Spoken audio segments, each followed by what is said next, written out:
Okay, I suppose a couple of questions for Kristi Winters is effectively what this video is, but as she doesn't watch my videos, it's a couple of questions that I'm just kind of throwing out there into the ether. I might as well be pissing and playing with the fucking steam for all the difference it's going to make. But there has been a bit of a spat between Kristi Winters and Sargon of Akkad. I know how hard that must be for you to believe. It all stemmed from a tweet that Kristi Winters had made. And the tweet was about, well, I'll read you what she said. She put, men's attitudes about women were changing in one Indian village, then a dowry dispute turned deadly. Included a link to a Washington Post article. And this image of this guy, Yunus Khan, 30 years old, saying, women are not going to get beaten now without reason.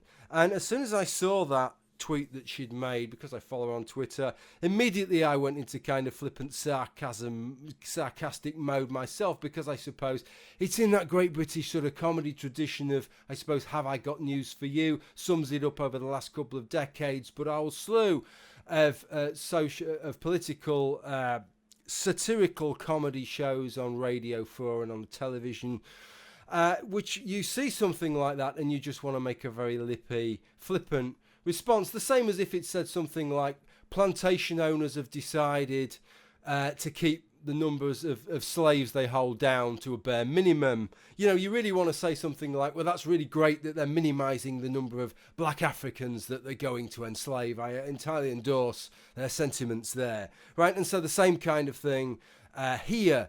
And Sargon of Akkad in response wrote, love the caption, totally agree, if you're going to beat a woman, make sure you have a good reason. Now, I could immediately see the sarcasm in that. Everybody in the world, all 7-odd billion, could see the sarcasm in that. I showed my lad it, my 2-year-old lad, and he gurgled that he could see the sarcasm. I showed my pet fucking cat, and she meowed that she could see the sarcasm. But Kristi Winters apparently couldn't see the sarcasm in that and took an absolute autistic style literal interpretation of that, and she released a video, Sargon / Carl Benjamin, beating women for good reason is okay, in which she stripped all that kind of context out of it and just said, well, no, he didn't say sarcasm, right? So it couldn't have been sarcasm, because that's obviously how it works, right? You always announce it with a kind of little fanfare there when you're going to make a sarcastic comment, because that just makes it so much funnier, doesn't it, when you do that? So then a lot of people criticised her for that on a comment section. I didn't criticise her on a comment section because I found out recently she blocks my comments. I actually unlogged and then tried to find my comments on her videos and they weren't there. So I made a comment on Twitter, but although some of them were quite critical, some of the comments that she got in the comment section, some of them weren't aggressive, right? Why? Because these were people who would otherwise agree with her.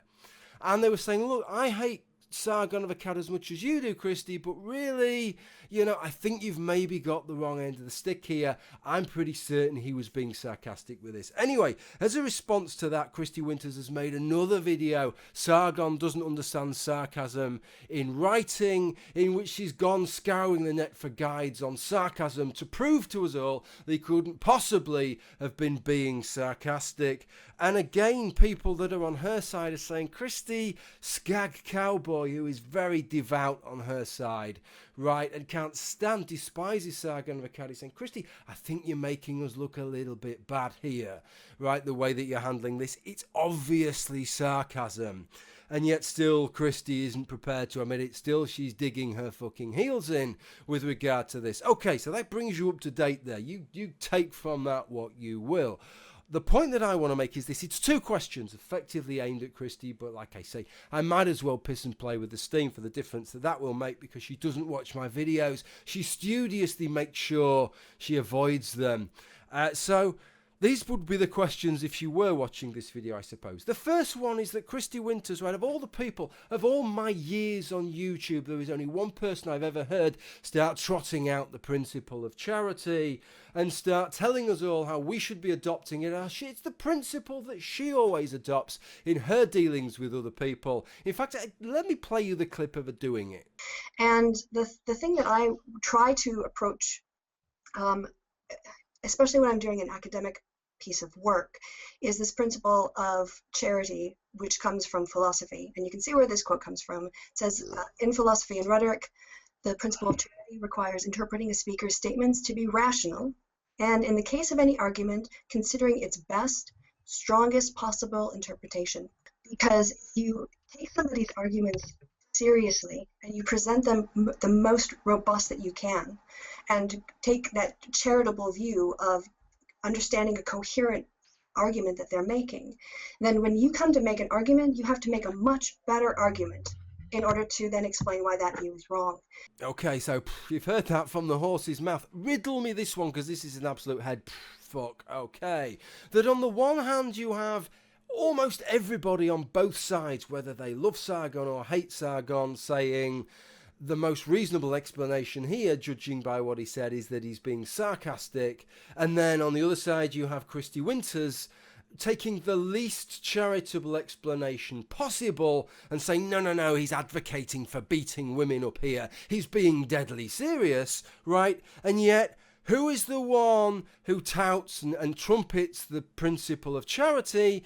It's Kristi Winters. Kristi, honestly, I mean, surely you must be cringing at your own hypocrisy with regard to that. So that's the first one, Kristi. How can you square that with the principle of charity when you are the only person in the fucking building who is taking an uncharitable reading of this? And even when people on your own side are saying, Kristi, I think you've got this wrong, you're still digging your heels in, aren't you? You've nailed your flag to the mast on this one and you're not backing down. No, fuck Sargon. You're sticking with your uncharitable reading of what he has to say. That's the first one. Second one, Kristi, in the anti-sjw video, which you not only contributed, but you were the one that edited that and put that all together, you somewhat smugly, some would say, addressed anti-feminists and said to them, why is it that you always tackle the sort of the weakest proponents of feminism and always tackle the weakest arguments? Why don't you raise your game once in a while, right, and start tackling the stronger proponents of feminism and the strongest arguments? I've got to throw this one back to you, Kristi. When I look back at the videos that you've made the last 2 weeks, I know that your thought, it doesn't matter what I think about Bering and Sargon of Akkad, it doesn't matter what any fucker else thinks, I know that you hold those two in absolute contempt. You regard them as the weakest sort of anti-feminists going who make the weakest arguments. So how come when I look at all the videos that you've made in the past 2 weeks, it is strewn with videos about Bering and Sargon of Akkad? Where are you tackling the strongest opponents and the strongest arguments? I just can't see it. It almost seems as if you smugly proclaim how everybody else should be carrying on, and somehow, I don't know, it's like some kind of lack of self-awareness. You seem to believe that these are the things you're doing yourself, but the evidence doesn't seem to back that up, does it? It seems to be like the only person in the room that is not adopting the principle of charity, who is avowedly going after the weakest proponents as she sees them when the weakest arguments, is you. Okay, that's it. That's all that I wanted to say. It's only a quickie. Thanks for watching. Bye for now.